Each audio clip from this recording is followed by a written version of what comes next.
Welcome to this special edition of MFM Speaks Out. This is the official podcast of the nonprofit musicians' rights advocacy organization, Musicians for Musicians. MFM seeks to unite musicians of all locations, traditions, disciplines, and genres for their mutual self-betterment, whether through education, networking, or political action. MFM's ultimate goal is to elevate the work of all musicians to the level of a true profession. And we encourage you to get involved by using the hashtags on social media, Unity in the Music Community, and Making Music as a Profession. We also encourage and invite you to visit our website, musiciansformusicians.org, and to join our organization. If you'd like to become a supporter, you may do so by visiting our website. Again, that's musiciansformusicians.org.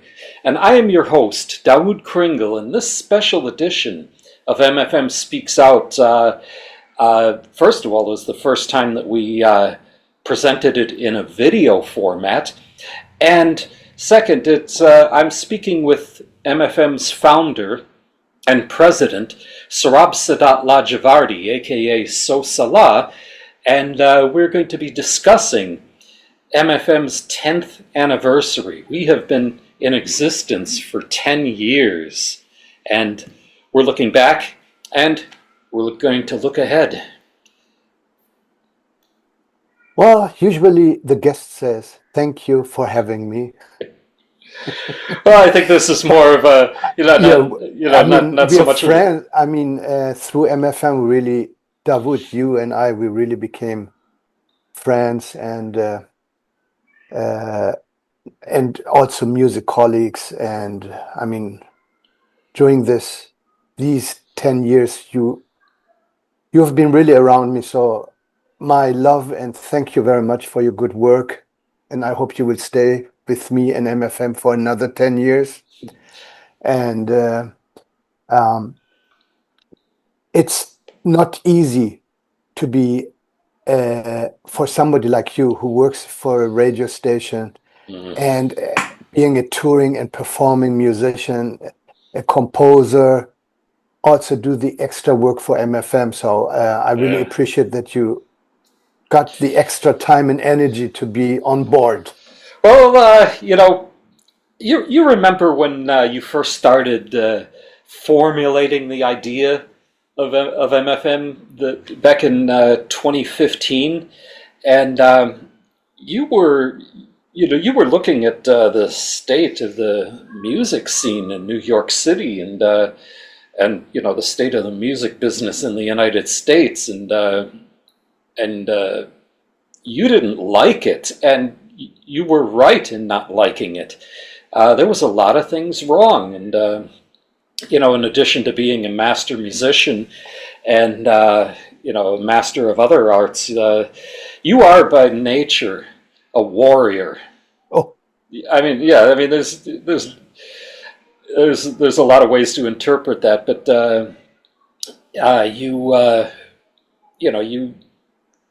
saw that this was unacceptable and decided to do something about it. And I admire that. I respect that, and I'm grateful to you for all of your work too.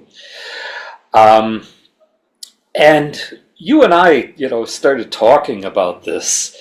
There were these late evening meetings that we would have at coffee shops and restaurants, and we were kicking around all kinds of ideas and scratching our heads, saying, what could be done? What could work? And and that's another thing about you being a warrior. You really put your money where your mouth is. You took responsibility for all of this, and that wasn't easy. And there were some stumbling steps, when we were trying to get this thing started, because in a lot of ways, there's other organizations that are trying to achieve the same goals that MFM is, but in a lot of ways MFM is taking a different path with this. We're taking up the slack that other musicians' rights organizations are not covering, or at least not covering as much, and that's vital. That's an important thing to do. Yeah, you're absolutely right. I mean, even without being unkind to our members, they even sometimes don't know what kind of organization they are in. Like some say, when people ask them, what is MFM? Yeah, we're kind of a union. We're a musicians' rights organization, instead of saying, well, we are the 501c6, which is an association, right? Mm-hmm. So an association represents a workforce, or a business league, or a certain type of professionals. And it's a membership organization. So when we started, just to even the board, including the board, to make understand why I thought of a C6, 501c6, an association and not the union, is because we have already a musicians union. Why should I create another union and compete? That's stupid. Also financially stupid. And on the other hand, if we have a really mean union, they could kill us out of the, how would you call it, they would do everything that MFM wouldn't succeed, or close even, right? Mm-hmm. So the problem was, first of all, when I founded MFM, also to understand what an association is.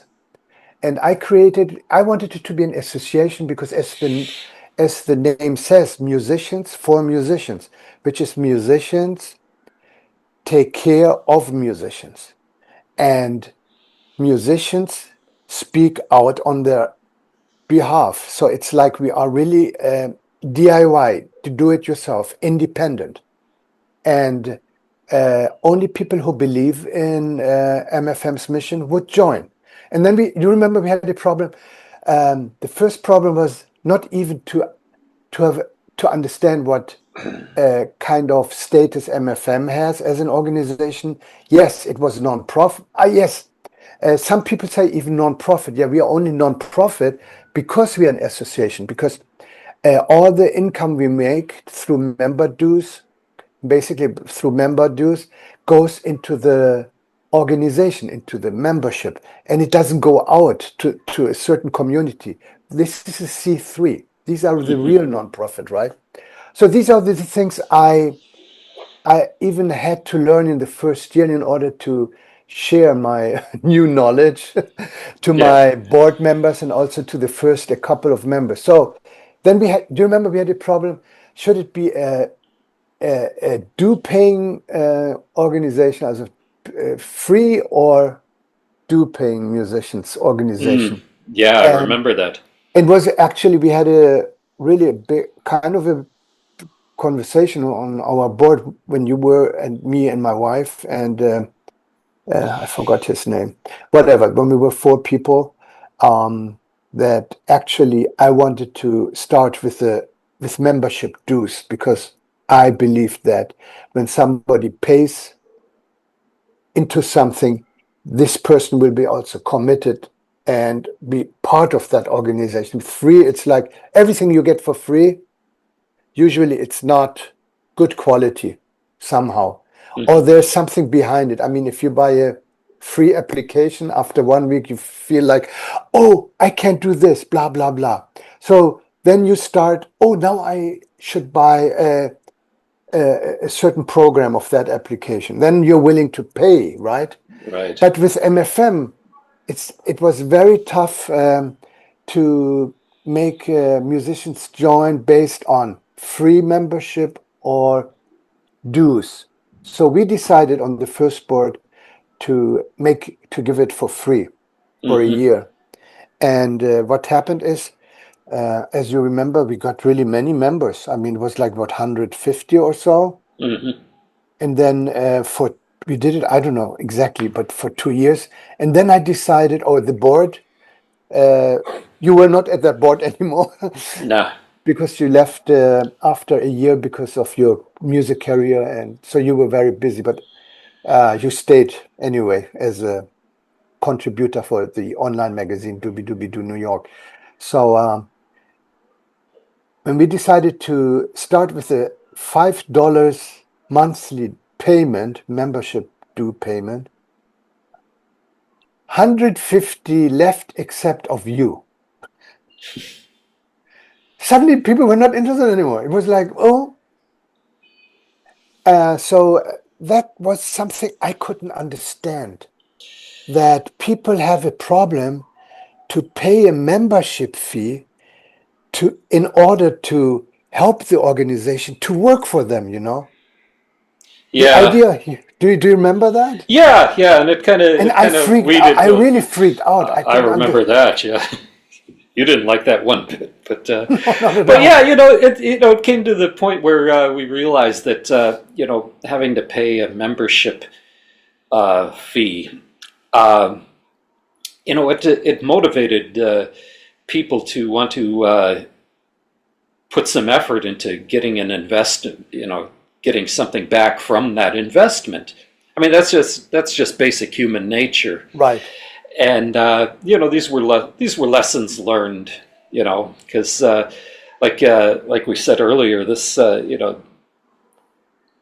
nothing like MFM had existed before, and we didn't know what would work and what wouldn't, and we're making up the rules as we go along. But yeah, that's how that was. Also, the mission statement really has changed, Evolved. evolved. Yeah, now it's very simple. When you join MFM, it's basically that you try collectively with your other members to find a way that wherever you work, that you get paid fairly. Mm-hmm. It's now really simply about fair pay. So whether you compose or you go on tour or you play at a club, or or you record as a sideman, that you have the language and also the knowledge and also the courage to demand your price. So if Mm-hmm. somebody, it can be venue, it can be a recording session, when somebody comes and says, you know what, I pay you for 1 hour this, if it doesn't make sense for you to work for that fee, you say, you know what, that's not what I would like to receive from you, because you ask me, you hire me, so I would like to be paid this and this, and then you explain. And if it's like this person you call, when you get hired and you talk to, even if it's a leader, it's your employer, right? If you have the ability even then to talk in a way like he says 50, but you are demanding $100, right? Mm-hmm. Right. But if you know the business side of dealing and wheeling, Yeah. it's possible that your employer says, man, you're right, it wasn't fair, I pay you the 100. Or the employer says, you know what, I have a budget of this, and he tells you how much money he has and explains things, that he would say, you know what, are you okay with $75? And when you hear your employer, whoever wants to hire, Mm-hmm. then as a human being, you said, okay, but please put then my name and give me a credit then. Yeah. Or even you could say, you know what, you could say even, okay, I agreed to the 50, but make me to a co-composer in case I'm involved in making the song, right? So these Right. are the Yeah. techniques you need to know. So Yeah. Some kind of way of sweetening the deal. Like if they can't meet your exact price, toss something in there, make it make it worth your while somehow. I mean, it's like simple exchange, simple compensation, acknowledging that one's work has value and acknowledging that the other guy's work has value. And in a lot of ways, I understand how it can be difficult for some employers or venues to have difficulty meeting prices because I've as you know, I've occasionally produced my own concerts. Some of them I made a profit from. Some of them were a train wreck, but it was instructive to me because it gave me a glimpse into the other side of it, and Yes. it's good business, ethical business is something where both people walk away happy, and walk away with something from the deal, that both people have an advantage. And that's one thing that I noticed is with as far as ethical business practices, is that you can't look at it as like a Donald Trump type of thing where it's a zero-sum game, is that the only way to win is that the other guy must lose. That's not necessary, and ultimately Or the it's other way, that he self-defeating. must gain. Yeah, and He always wants to win. yeah, but the thing about him, and a lot of people like him, is that he doesn't feel like he has won unless the other guy loses, and that's self-defeating. I mean, that not only ruins things for the people involved in the deal, it actually has repercussions in society at large, and it sets very bad precedents. Sure. You know, but of course, This let's go back to this is an issue I have with musicians is when I go to a venue just by chance and hear music and I enter the venue and I don't see somebody at the entrance trying to sell me a ticket that I can go in for free, get to the bar, and then I hear the music and then listen to the music, not hear, listen to the music. And especially when I enjoyed it, that after the concert, either I see somebody coming with a hat, or really it's like, hey, can you pay for a donation? And this is something I still can't stand. I don't want to go to a venue and see musicians play in that style, which is really, I would call it even unprofessional. And this is also one of the reasons I started MFM, because before MFM, when I came, do you remember I came from Tokyo in yes, 2008? yeah. So the first thing I did was, at that time I was 55, I think. My Wow, this is New York. Yeah, I do. It ain't that ain't not ever gonna stop, man. So my Anyway, my so-called music career started on the streets of New York, parks, streets, subway stations, wherever, hmm and had my hat. And sometimes I was paid well, sometimes I wasn't. And when I saw then people passing by, taking video shots of me, or even saying they liked the music and they didn't put any money in my hat. So I thought, man, so many times I really jumped up, stopped music. Hey, why don't you give me, don't you want to pay? And then there were certain people who will never pay. I hope I don't sound like a racist, but according to the experience I have had, Japanese don't give you a penny, Iranians don't give you a penny, um, uh, uh, also Germans don't give you a penny. Usually New Yorkers pay. usually, Yeah. because they know the culture, right?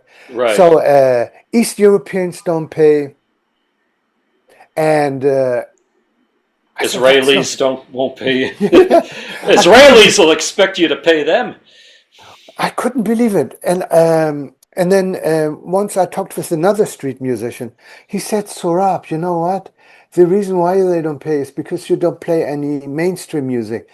You play so well. Why don't you play James Brown or whoever? The people that, if they know the music, they pay. And I was on the west side of the Central Park, but he was on the east side at the museum. And he said, Sorab, you know what? If I go and play for a couple of hours, I make between $150 and $200. And I made only 20 maybe during the same time. And I said, really?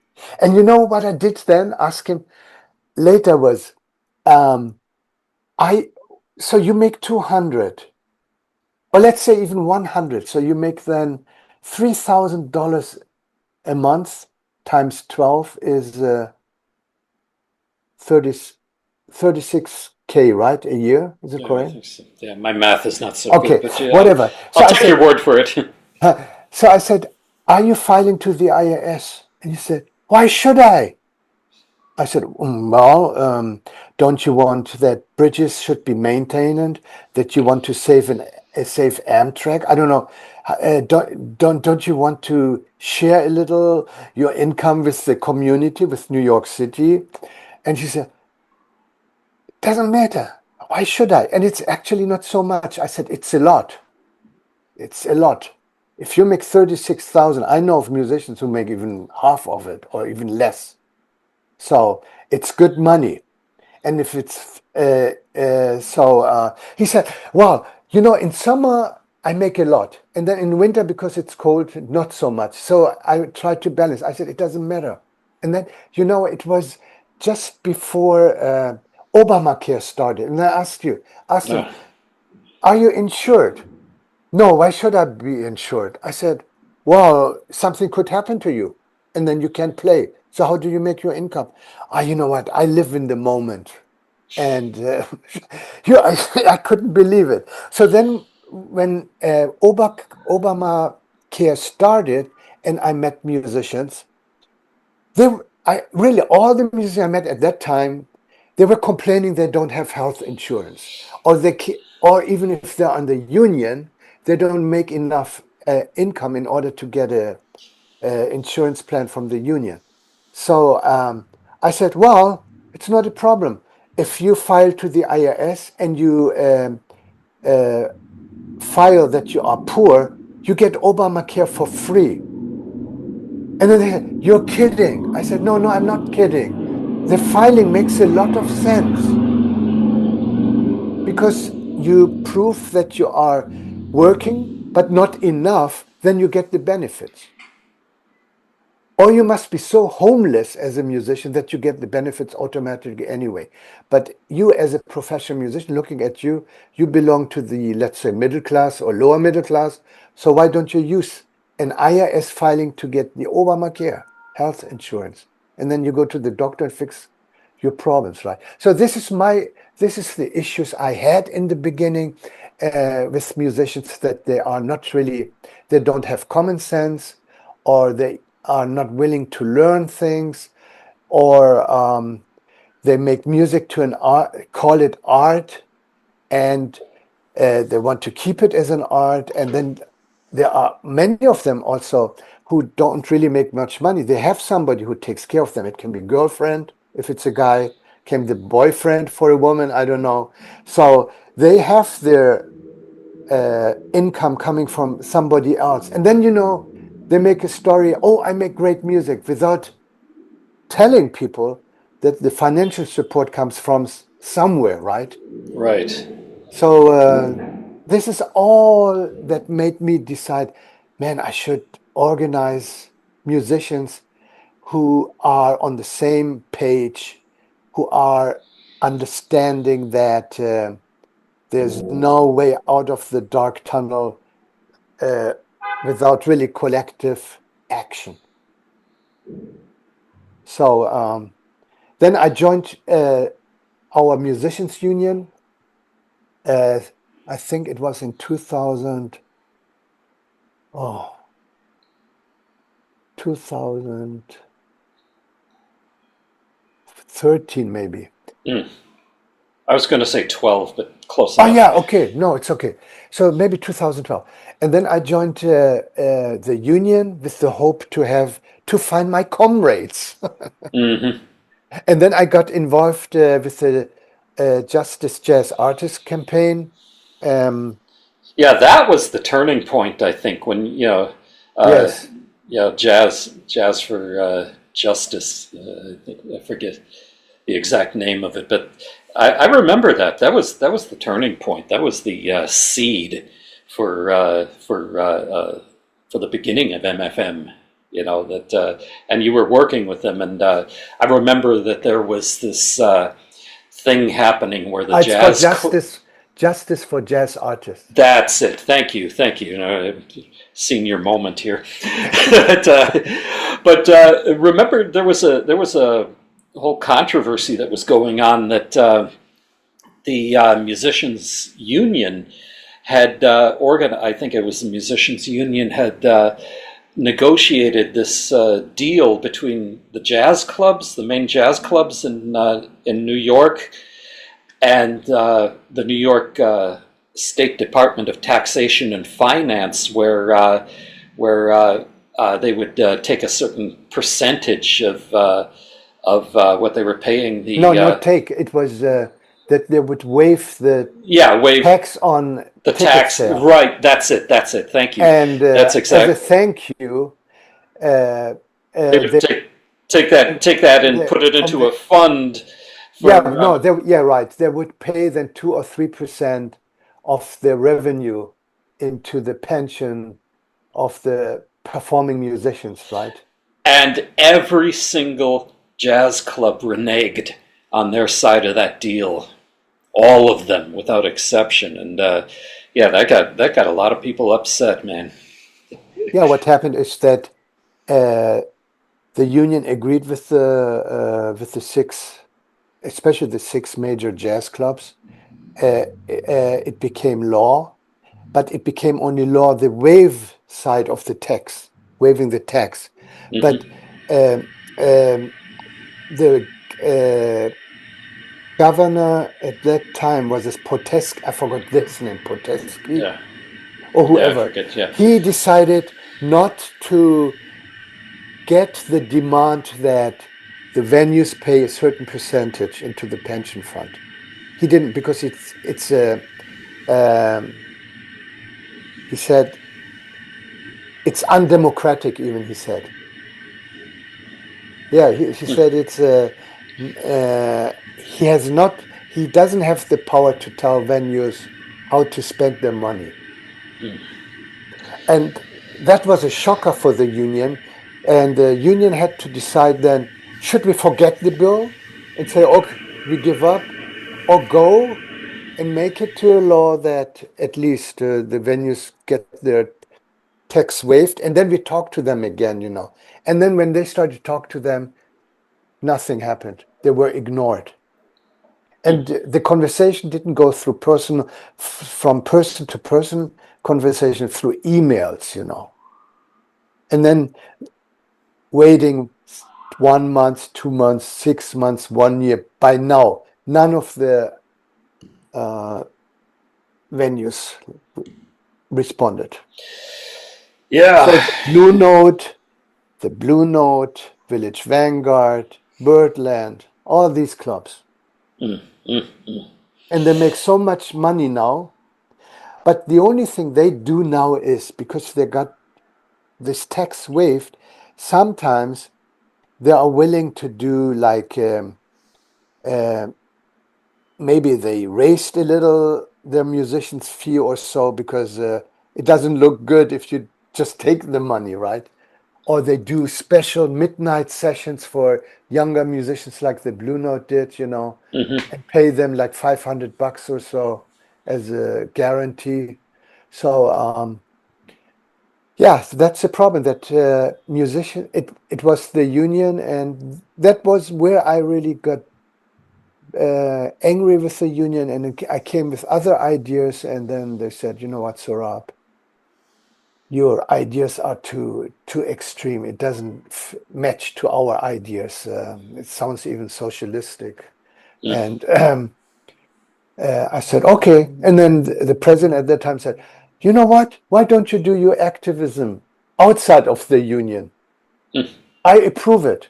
And he approved it even by writing. And I couldn't believe it. So, yeah. And in a way that makes sense, because in the end, we may have different methods and different ideas, but ultimately it's all towards the same goal. Seeing to the rights of musicians, and guarantee of an acceptable remuneration for our work. And over the last 10 years, MFM had accomplished a lot of things with what can be described as meager resources. We don't have hundreds of thousands of dollars or millions of dollars to work with. Right. We just have our determination and our audacity, I guess. Well, actually, that's not true. Even if it's a very small budget we live from, it's real money. It's real financial support by members. So I think our membership is still under 100.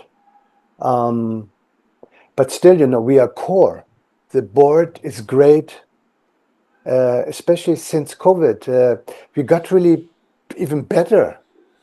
We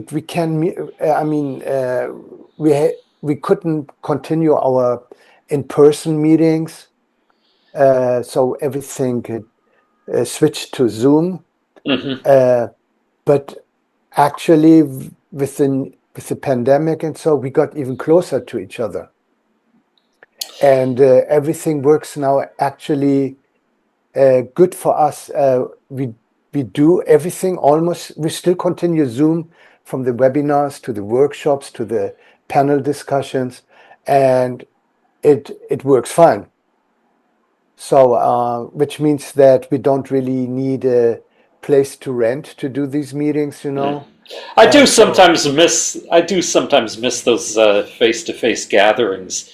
They were fun. They were fun. They were interesting. This year, actually, now with the anniversary celebration at the Cutting Room in Midtown New York, is actually the starting line to continue like that.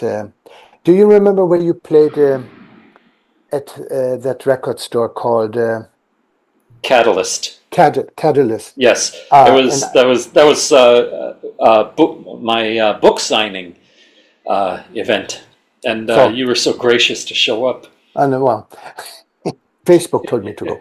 So through that, going to your book signing, I became friendly with the record shop owner, Jerry, right? Was it Jerry? Gary. Gary, right. And naturally, he, while you were setting up, I talked with him about MFM and so blah, blah, blah. I also brought some of my music, vinyl. I had it with me because I went to another vinyl store in Chinatown, which had closed 2 weeks before. So I had product music of myself and offered it, and he really bought the single and the LP. And then he said, so I'm really interested in MFM. I said, oh, okay. And I explained as good and short as much as possible. And he said, Saurabh, why? Look, Davut is playing here. I'm planning to have a in-house concert like once a month. Why don't we have a mixer happening?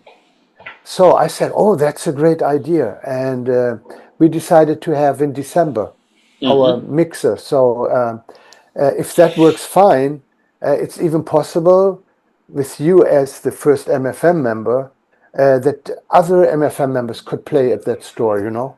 I'd love to play there again. So this is something new which happens through your concert, and with the inspiration of of me, I got this deal, you know. Yeah. And and this is why MFM is so strong. It's a roots organization, right?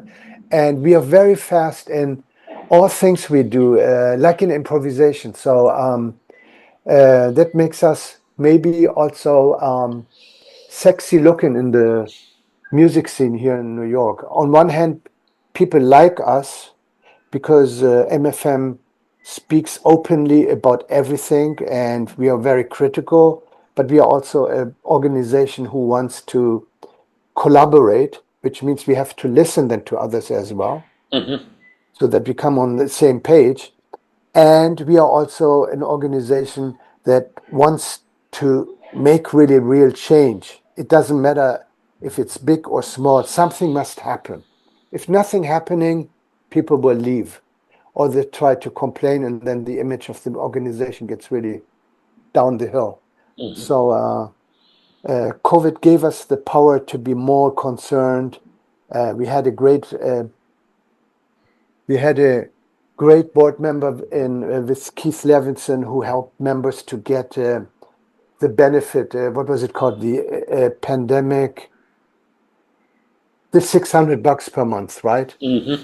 So that's something our members got out of being an MFM. They got the 600 bucks for, I think, for almost for a year. So, and then with the webinars and workshops, which are all recorded and posted on the member portal, gives access for musicians to study the business side of music or anything, you know, we think need to be known in order to be professional. And there's a lot of valuable information there. I mean, the information and the guidance and everything that's presented in those webinars that's available to our members. I mean, going someplace else for that kind of information.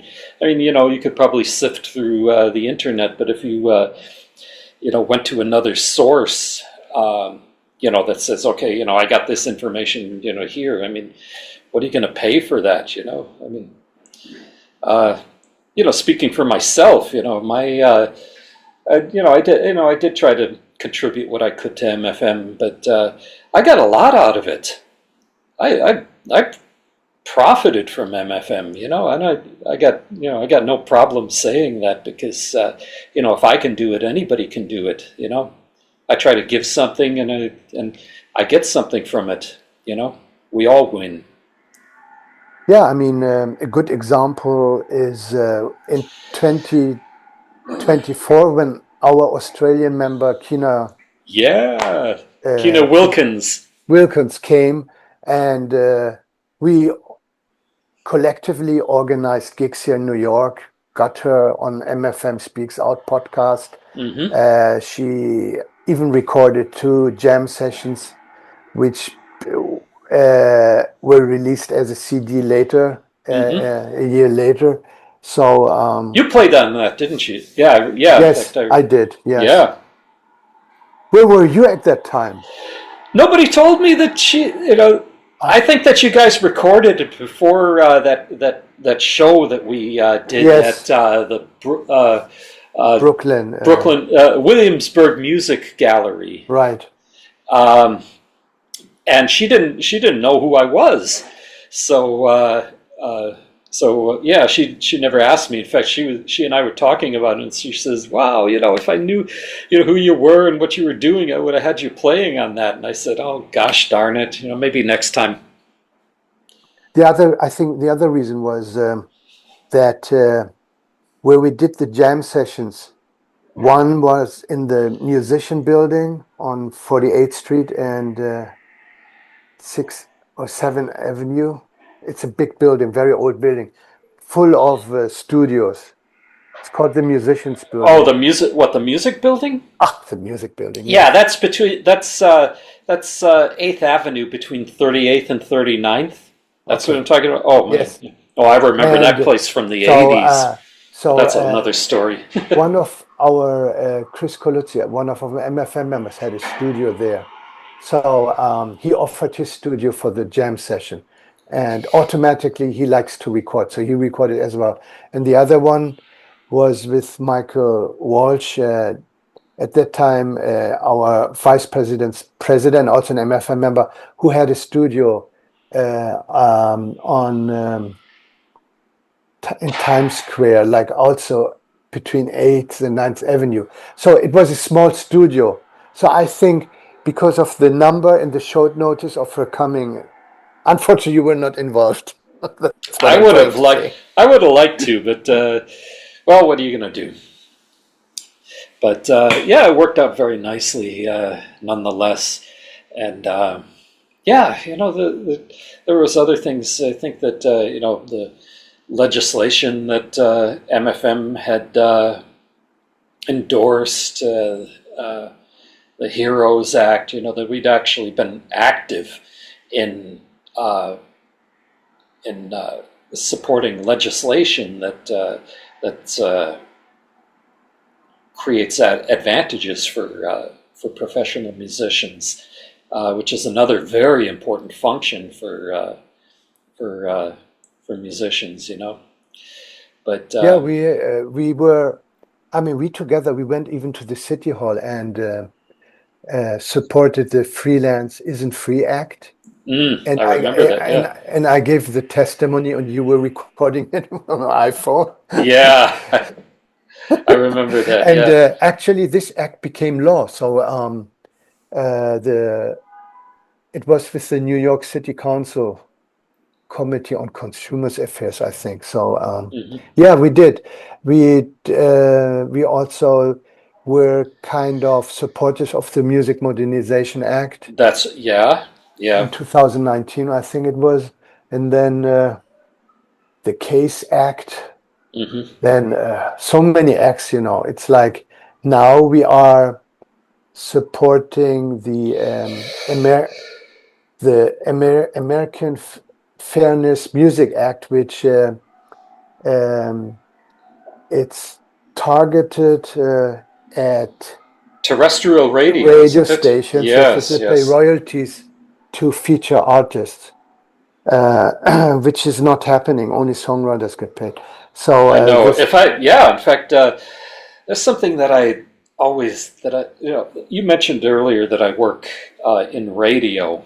yes, And for those who don't know, I'm an operating engineer for a New York City-based radio broadcast corporation called Multicultural Broadcasting, and 4 times a year we are, we have to fill out forms from BMI yes, that so and so is playing such and such within this block of time, and this song by this artist, this writer, and this everything. It's a lot of paperwork, and years ago I thought, oh, this is wonderful, and so during those times I would see if I could get my own music played as much as I could on these radio shows, and then imagine my shock when I learned that this really doesn't produce much of a result as far as putting money in the pockets of the people who actually own the rights to the music, And but the yeah, thing is, no, it's when BMI pays only for performed music, right, live music, tracks, whatever, but they don't play. They, like, for example, if you cover a song, right? Let's right, say "Strangers in the Night." The composer gets his royalties, right, but not right, you, the singer. right, So that's the issue. In other countries, in Europe, there is a performance royalty. coming out of a performance, right? So, for example, if you play a cover song and you make a song very popular or very famous with a million sale of CDs and so, and it's played on radio, then you get paid as the featured artist, Right. and not being the composer of it, right? So this is missing with terrestrial radio and so, and especially public radio is not paying. So what changed is with the Music Modernization Act that digital radios paying to Yeah. featured artists. And so if this is happening digitally, why not then with terrestrial radio, right? Right. So, Right. Yeah, I know. And then, of course, that leads us to opens up a whole can of worms for the whole streaming services, things like Spotify and Apple Music, etc. yes. And that's, we could spend an hour on that alone, but and we have. But yeah, that's part of the fight. Yeah, well, with the Washington organization UMAO, we are supporting uh, um, their act to they're fighting against Spotify in terms of us making demand that they pay more, not the Hmm. 0.003 for a stream. And all of the other scams that they pull, Right, but they're also fighting for the idea of a living wage. Right. So things are really happening, and unfortunately, it's not organized. Like musicians are fragmented, organizations are also fragmented. Instead of sharing energy, everything together, or leave one organization to be the think tank, and the other one is when there's a rally, they bring people to the rally. It's all separated. So unfortunately, the Recording Academy does its thing. Then the union does its things because of the different membership style, Mm-hmm. And then, so MFM, as I said, as you mentioned in your intro, yes, the first four important slogans, making music is a profession, that musicians really realize that they are a workforce, that they really must compensate it in order to survive. Mm-hmm. Then the second is unity in the music community, which is that MFM is reaching out to any organization or to any musician who makes music and finds a way to collaborate in a way that every task which each organization is doing is centralized in a way that it comes together. Mm-hmm. So it's like when you have a rally, you have 50 people in that organization and 50 here. If you're 100 and you go together to the same target, you have more power and more value than 50 going to the same target, And unfortunately, life it seems like it's about greed and power, especially in America with the capitalistic way of thinking and living in life, is that in America, if you don't have power, nobody listens to you. And I'm talking of good power, not negative, greedy power, Right. So power is the most important thing. Therefore, organizing is so important. And since COVID, many, many more working groups or especially freelancers are understanding that being a freelancer is only one voice, but if you are with other freelancers, you can make a change. And basically, other people call it really socialistic. It's socialism. Now with Momdani as our new who wants to become the next mayor, what he tries to do is also too socialistic for people. I don't understand. I mean, people have to come together like animals. To survive, you have to come together, work together, make music together, right? Yeah. Well, people have. I always say that there's no safeguards against human nature. Yeah, it's it's unfortunate, and you know, there is always going to be some measure of competition between individuals and organizations. You're never going to get rid of that. That's never going to happen. And people, human beings do have some measure of narcissism. But the thing is to look at these things from a perspective of a more, what I would term as a moralistic practicality. Like what you're saying. I mean, this organization might have this idea and this objective. This organization might have this idea of how to do things, but we're still, in the same boat. We're still facing the same problems. That we can find a common ground between us. Support each other. And at the same time not interfering with each other, and to work together that we do win what we're trying to do. I mean, I remember I'm a Muslim, and I remember one time hearing a sermon. I'm a pseudo Muslim. Yeah, there you go.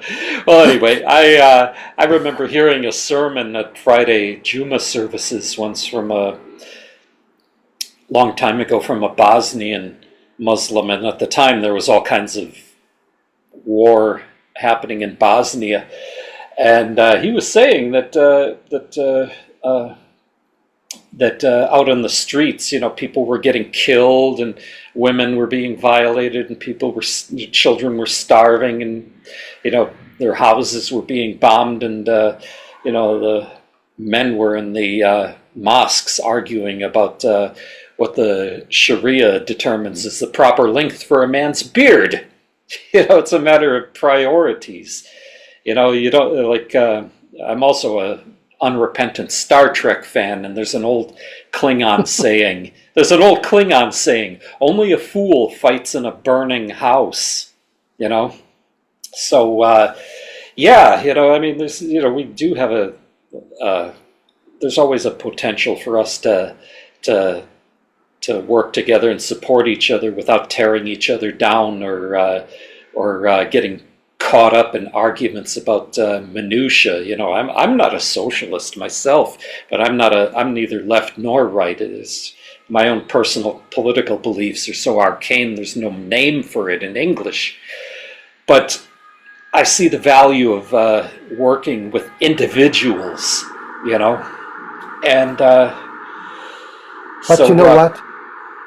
Sorry to interrupt you before I forget, but the most important thing which makes MFM different from other organizations is that's this third slogan, musician with attitude. Yeah. What I tried as the president, and Sal, one of our men, started to call me the fearless leader. Yeah, Sal Cataldi. That actually somehow I like it. The thing is, I don't want to be the leader, but I feel committed to MFM. I started it, and I should go on. And maybe I should die with it. But I feel myself, compared to other presidents of other organizations, is that I think that we musicians, in order to survive as working musicians, we have to change as people. We have to work on ourselves, becoming stronger, get courage, have the courage to say no, to deal with the audience, with politicians. So it's not just to become a member and believe that the MFM leadership achieves the task goals you are believing in it. No, each member has to grow as a person.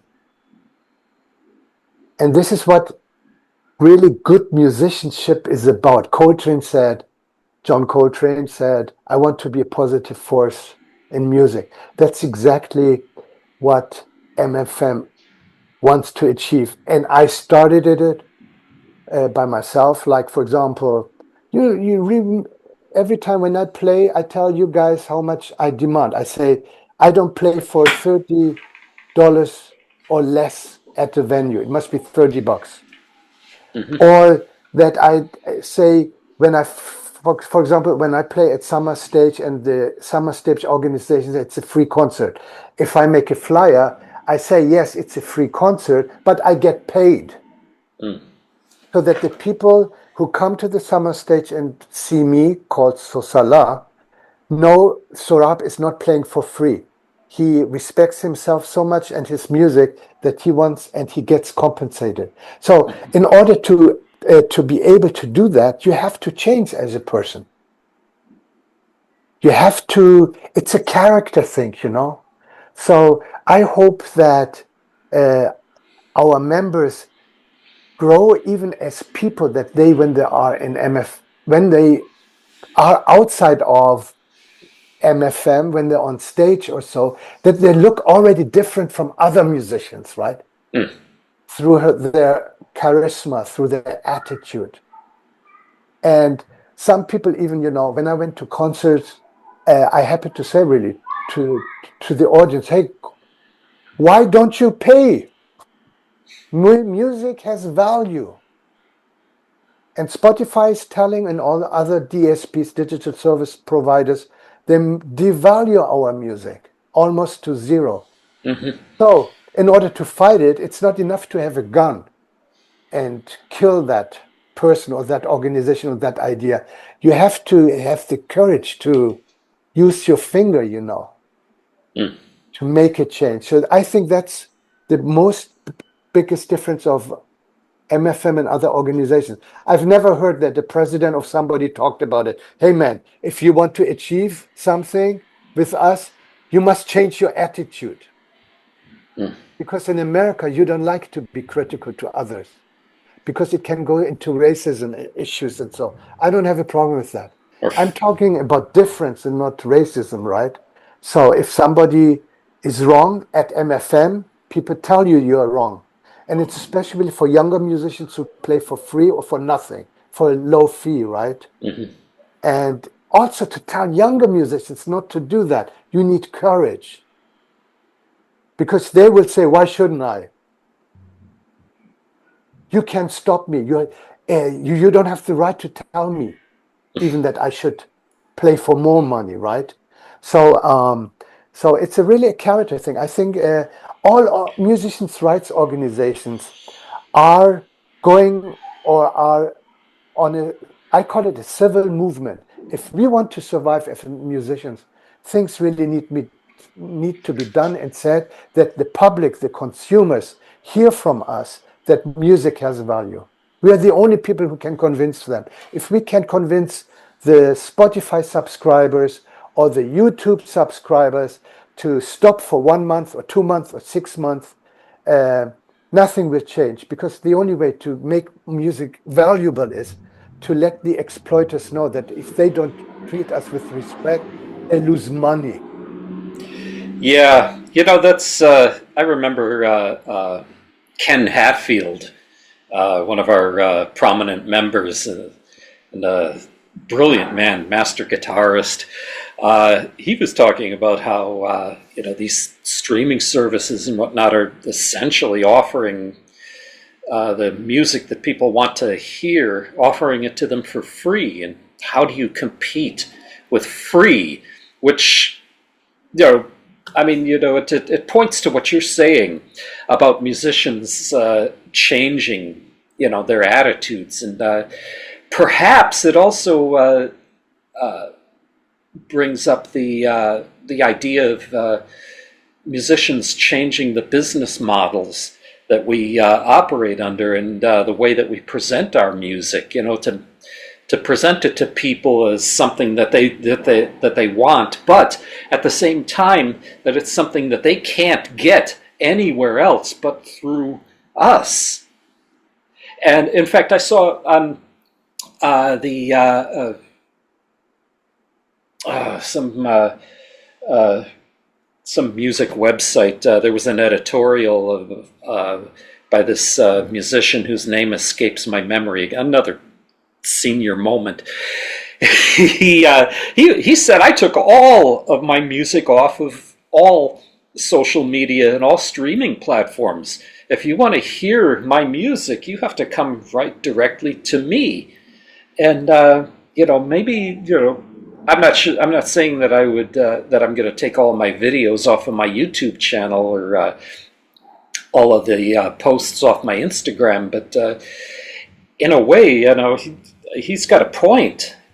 That and this is part of how we can take power for ourselves. Which offering value, to people, the customers. If we want to look at it from a business perspective, because I often said that long time ago, Nona Hendrix told me something that I never forgot. She said, develop yourself as an artist, develop yourself as a business person, and keep them separate. So, and she was right. I mean, who might have argued with Nona Hendrix? But offering something, that's What did she mean with separate? Because there's the artist side and the business side, but I think it should be together. well. I think And what what she meant was that you're not Selling out? compromising. Yeah, you're Ah, not compromising either of them, but at the same time, you've got a okay. point. You got a point. It's also possible to approach the business side with creativity. In fact, in my book, the first short story that's in there is called "Kinds and Kinds of Creativity," where it uses a fictional story about different characters, and they're demonstrating how both the artistic and the business side can be equally creative. The guy Seth Godin uh,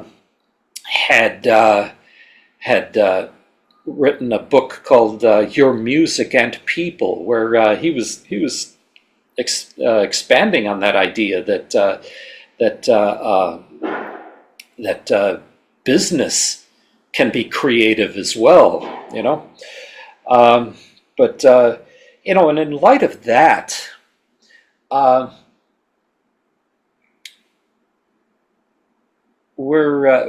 we've But got about five now and a half minutes left. let's do now another session if the flow is so good.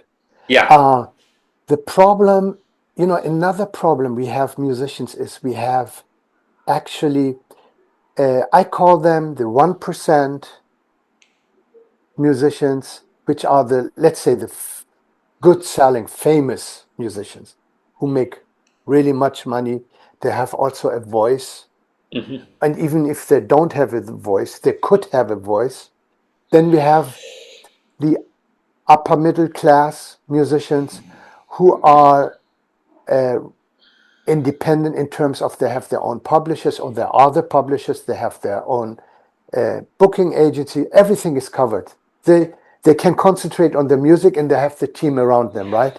And then we have the middle class, which is the DIY, do everything. I belong to it, and you too. I do everything. I have my own label. I'm of course my own publisher. Hmm. I'm the band leader. I'm the producer. Once in a while, I'm a journalist, and this. So everything I do is really a one-man show. And then, unfortunately, everything that is under the middle class, it's the lower middle class, which is especially musicians who have no family and still can live from music. Because when you have family, a wife, or you're married and have children, it's impossible for you to make a living. And then we have the poor musicians in terms of who are more thinking in terms of I just want to play. I just want to practice 8 hours. And if I go play somewhere in a club or so, even I don't care how many people come. I just want to play. Um, So, who is really now in demand to do something for the whole community is the 1%. Bruce Springsteen, um, whoever you know, Herbie Hancock in the jazz scene, and they are not there. I mean, once in a while, even people like James Brown, Michael Jackson, Prince said good things at the Recording Academy's Awards Yeah, Prince. ceremonies. Prince Yeah, was Prince, real yeah. vocal. Yeah, So, but that's and not enough. some of the younger ones like Chapel Rowan. Remember, I wrote that Yeah, article yeah, about right, her right. in That Doobie was Doobie Doo. good. Yeah, Yes, yeah, yeah. she stood So, up there and spoke truth to power. and unfortunately, it's something is said, and it's like music. It fades out. It doesn't go one level up. No, uh, let's like a fusion reaction. Bumps, bumps, bumps, bumps. No, bumps. Shh. So I think this is also one of the reasons why the public doesn't really respect us and have no problem to exploit our music. And it will get worse with AI. It's for sure. I Yeah, mean, uh, Spotify has already has ghost tracks which make millions of streams, and the major recording uh, companies, especially Universal and so, they try to start their own AI project, right? So I don't see really what we can do, especially for the most of the musicians who are really concerned about the future of music are more the middle class, who have yeah, the time to think and read books and even have the courage to say something. Unfortunately, the poor are poor, they don't say anything, and the most richest one, it's like, I mean, I don't care what Bruce Springsteen says in Europe about Trump. He should go to Europe and say, we musicians are really treated like shit in America.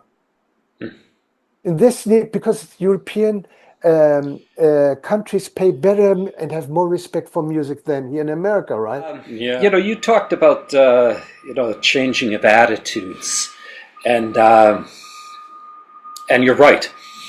Uh, yeah, that's one of the things that I've gotten from MFM was it expanded my perspective on things, and it gave me the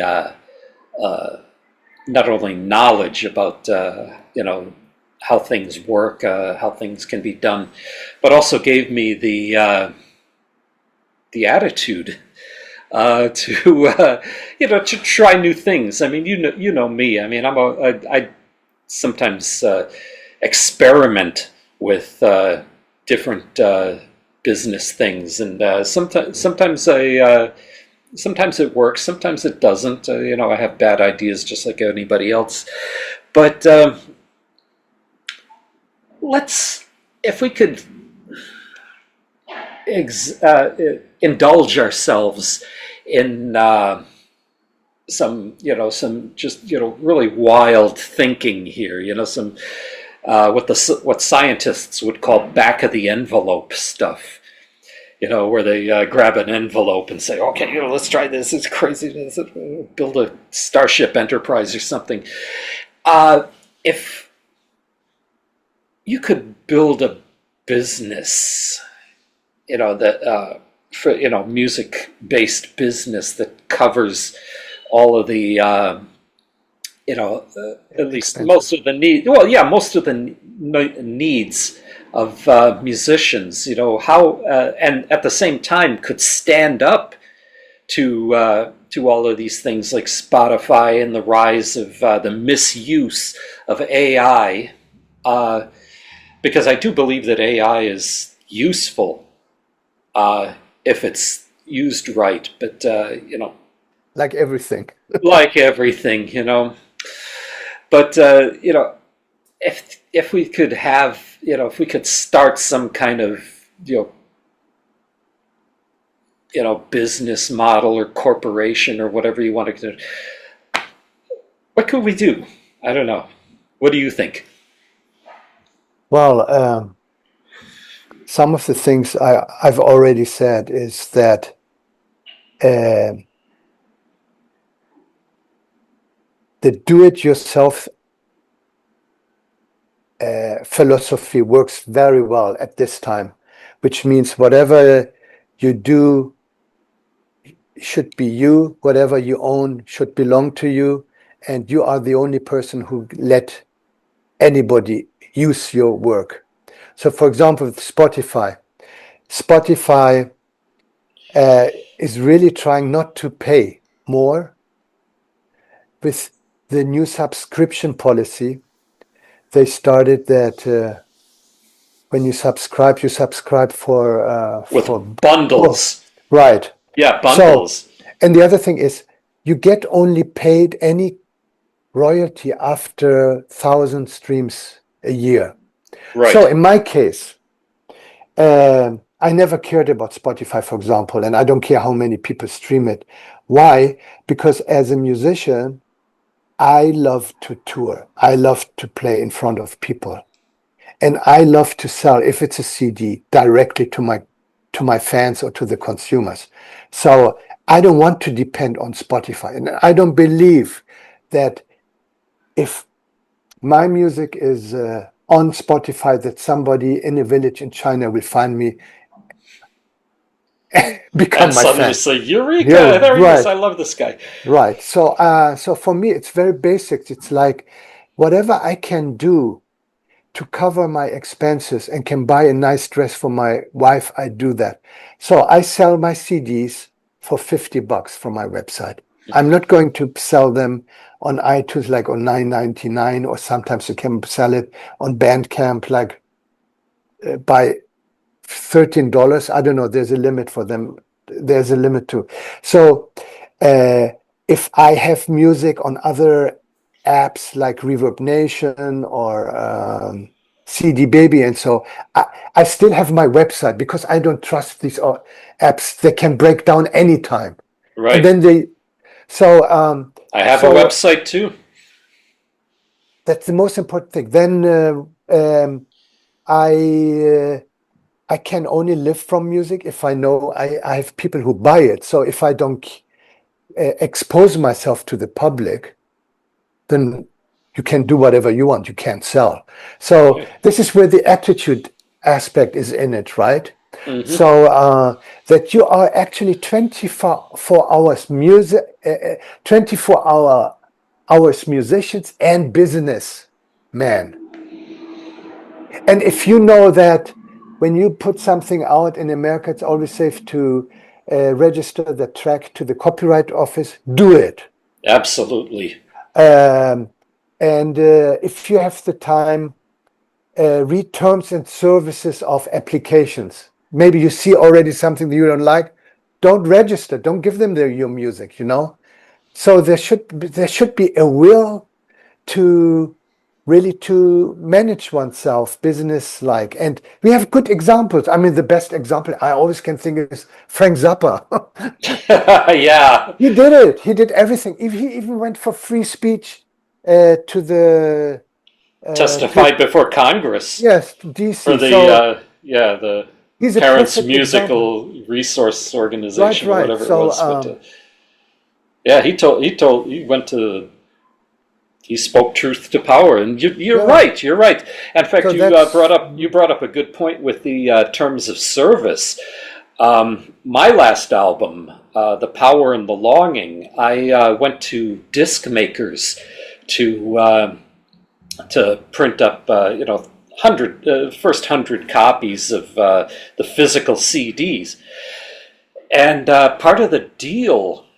The package that I have with them is that getting distribution through CD Baby, and that would put me on Spotify, put me on iTunes, yes. put me on that's the only way. TuneCore and everything, yes.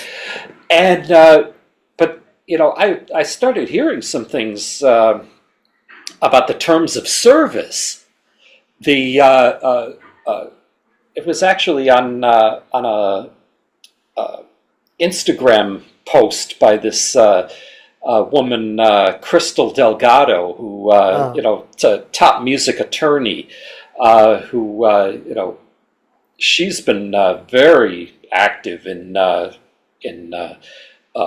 exposing all kinds of shenanigans the music business has been up to. And one of the things that she exposed is that these very same, CD Baby, TuneCore, et cetera, that they had stipulations in their terms of use where they would be able to use your music without your knowledge or consent for the purpose of training AI models, and with no compensation to you, to the owner of the music. And I saw this and I was like, what?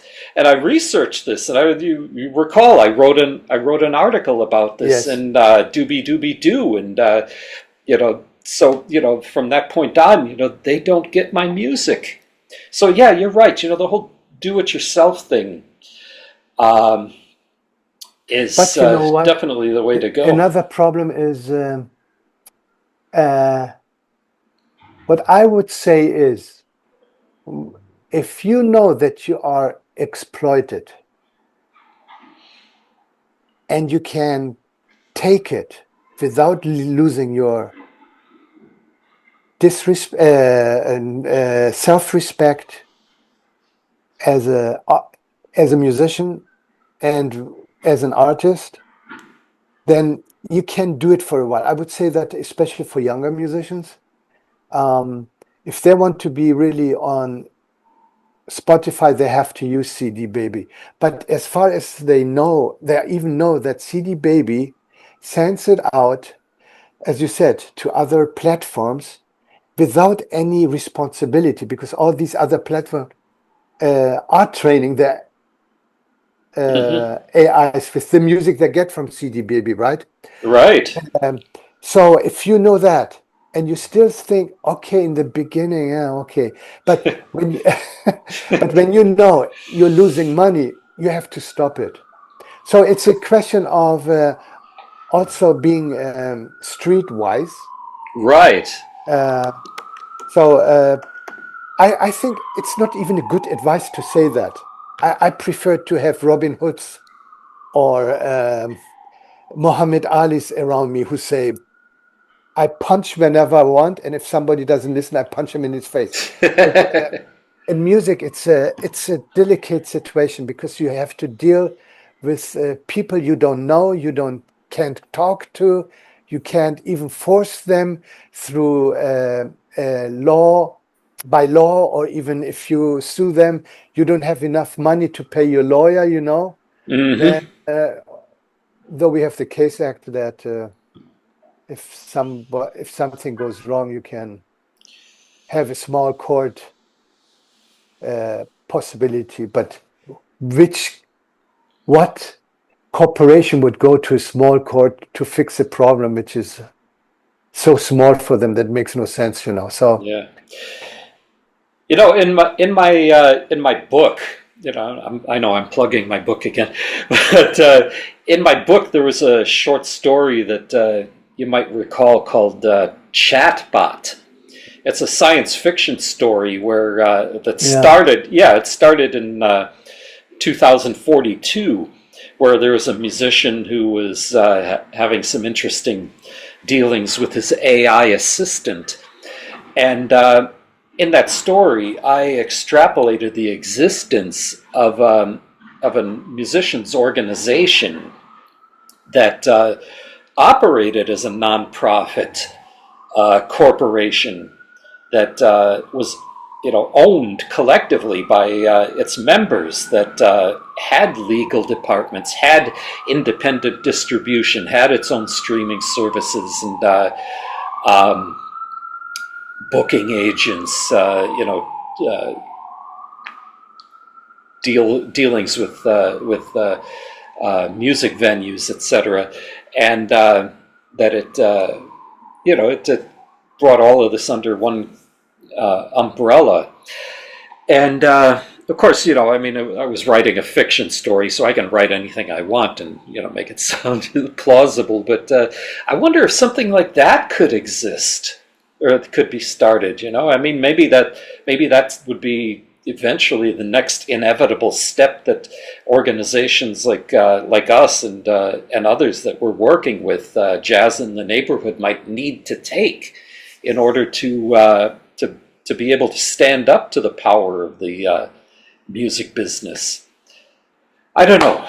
You read the story, Yeah, some I of the read the people, story. yeah, yeah. So, Well, don't sound so enthusiastic about it. well, how can I'm I mean, sorry. I'm messing with you, man. I'm I have joking with you. I have a problem that I'm so pessimistic, but need to be optimistic somehow.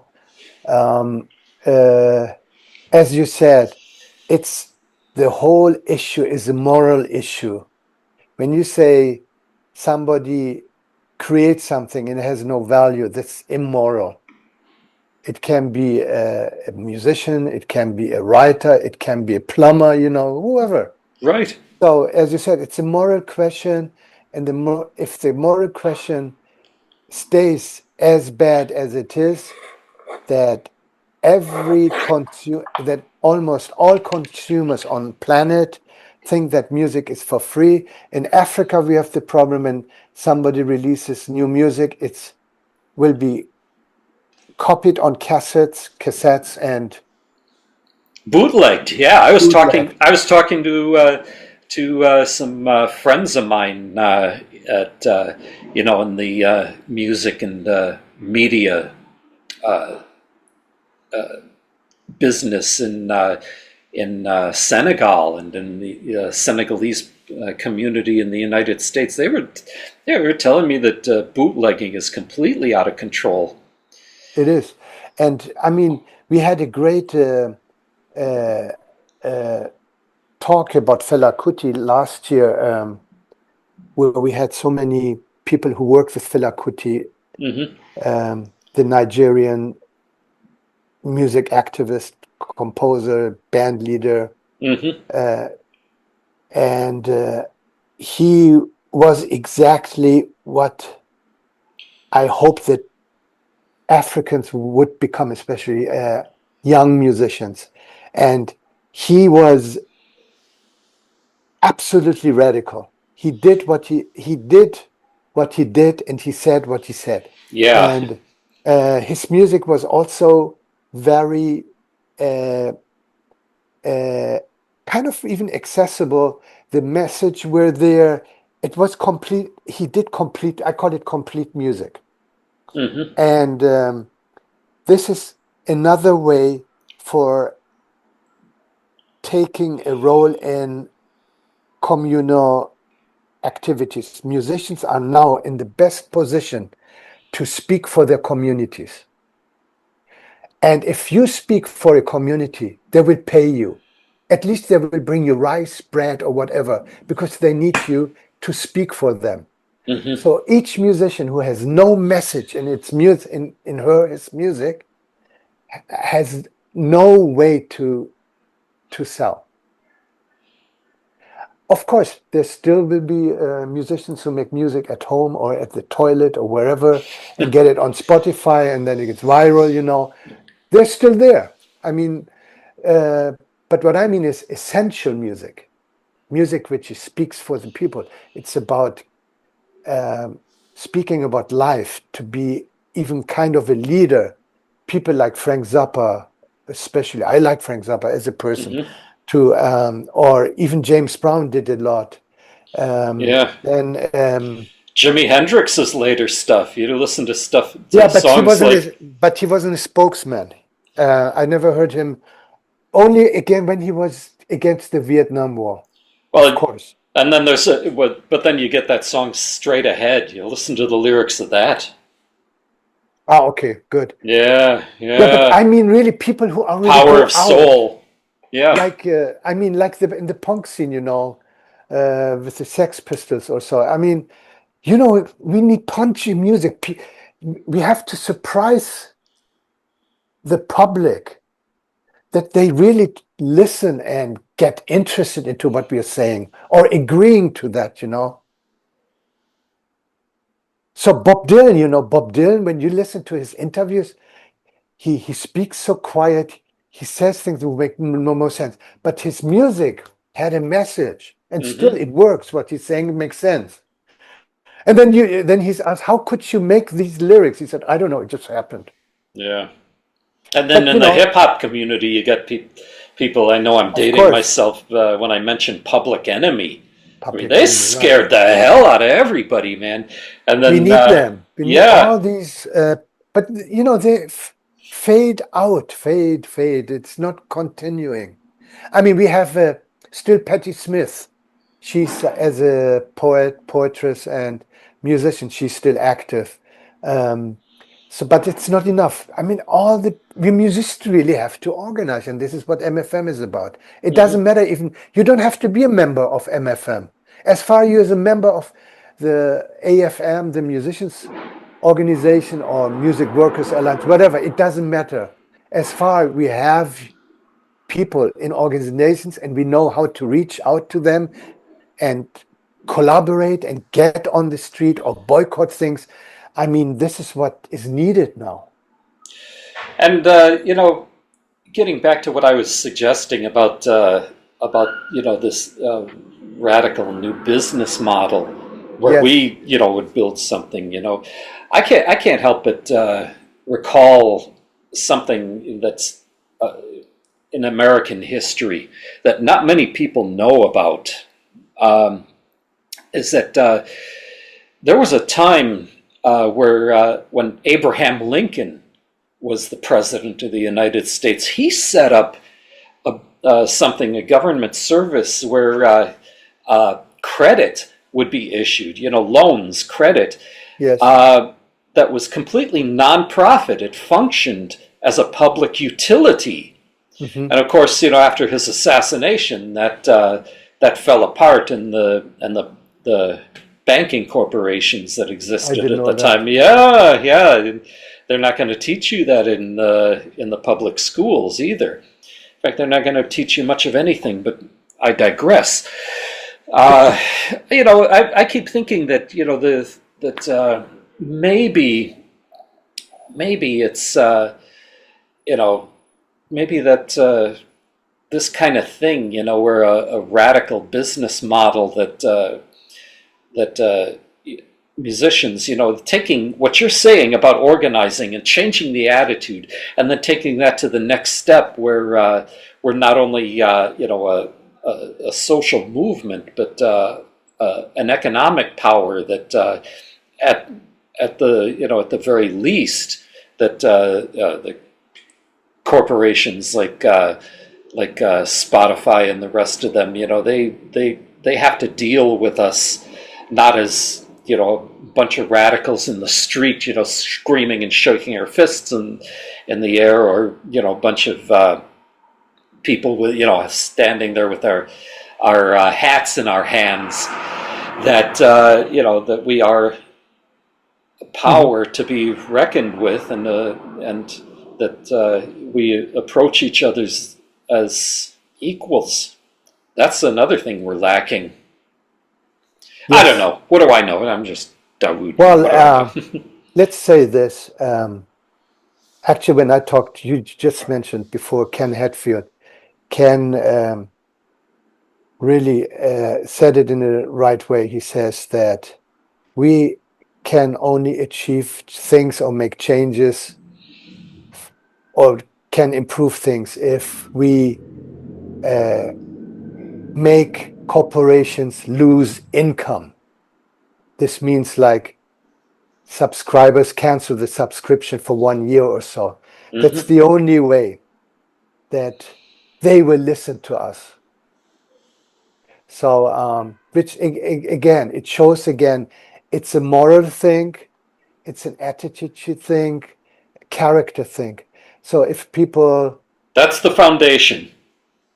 so I'm very happy that you agree with me. Well, that's without that, we have nothing to build on, Right.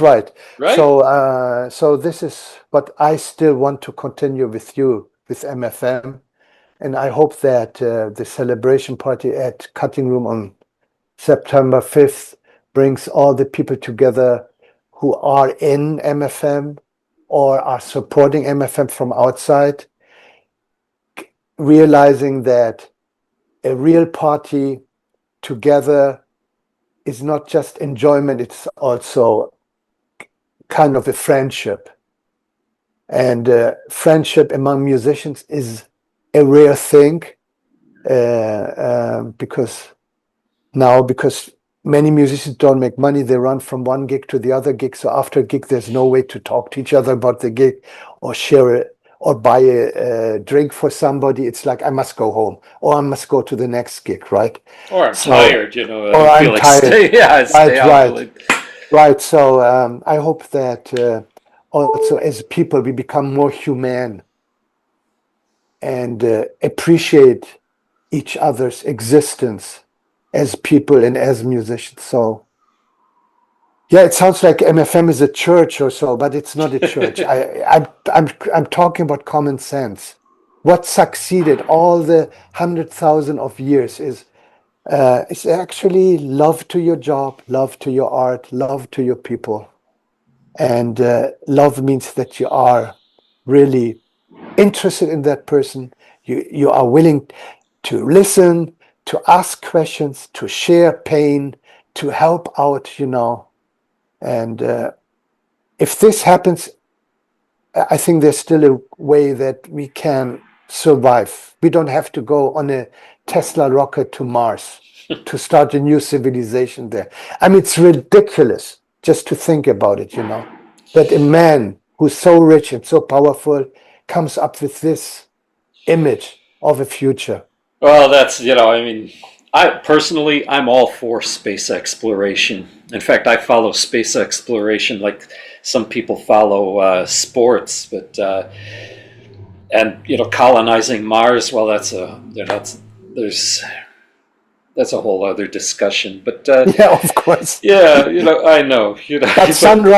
But Sandra was on Mars many times. Yeah, he didn't die. He just went home. He's in Saturn saying, all right, I'm waiting for you guys to get here. But anyway, I think that pretty much covers it. And, yes, I really talked. Was great. And we're celebrating 10 years this year, and I'm looking forward to the next 10 years. It's going to be one hell of a ride, man. You know what? Promise me that you become then the president and I can retire. Oh my God, me? Yeah, you, of course. Oh my God, I can't promise that, but I'll be there. I'll do what I can, man. I'll do what I can. And let's go to Mecca together. Yeah. Oh, yeah, that's another thing. In fact, I'm working on that. But anyway, good. Thank you. Thank you. I really enjoyed this conversation. So yeah, I enjoyed this, and thank you for taking the time to dialogue with today. And I'd like to thank all of the viewers of this video for joining us. And to remind you that it's not just a video; it's a podcast as well. Podcast as well. The special edition of MFM Speaks Out, which hopefully that'll get up and running. Yes, my job. Time. I'm sorry, I haven't done it I was so busy, but I have already 2-3 people in mind. And anyway, so yeah, this has been a special edition of MFM Speaks Out. And again, we encourage you to visit us at musiciansformusicians.org, to use our hashtags on social media, unity in the music community, and making music as a profession. And if you have any questions about us. And musician with attitude. And musicians with attitude, and be a musician with attitude. Exactly. And again, if you have any questions, reach out to us at musiciansformusicians.org. And if you're an organization that wants to partner with us, We would love to stand side by side with you. And Yes. again, thank you for sharing this time with us. Thank you to me too, you too, I too, we too. Join us for MFM's 10th anniversary celebration, Friday, September 5th, 2025 at 9 p.m. at the Cutting Room, located at 44 East 32nd Street, New York, New York, 10016. The highlight of the evening will be a special performance by the MFM Unity Ensemble, featuring Grammy Award-winning saxophonist Joe Lovano and 8-time Latin Grammy-winning pianist and Afro-Latin Jazz Alliance founder Arturo O'Farrell. Their collaboration will celebrate both MFM's mission and the power of collective musical expression. Later in the evening, there will be another special performance by New York's new no-wave band SoSaLa, led by saxophonist and vocalist SoSaLa, and featuring Mark C. of Live Skull and drummer Andy Weintraub.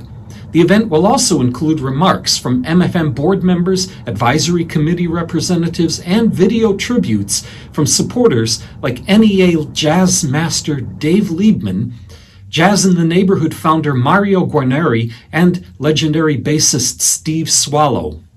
And you can purchase your 10th anniversary t-shirt at MFM's website, www.musiciansformusicians.org. Once again, that's MFM's 10th anniversary celebration, Friday, September 5th, 2025 at 9 p.m. at the Cutting Room, 44 East 32nd Street, New York, New York, 10016.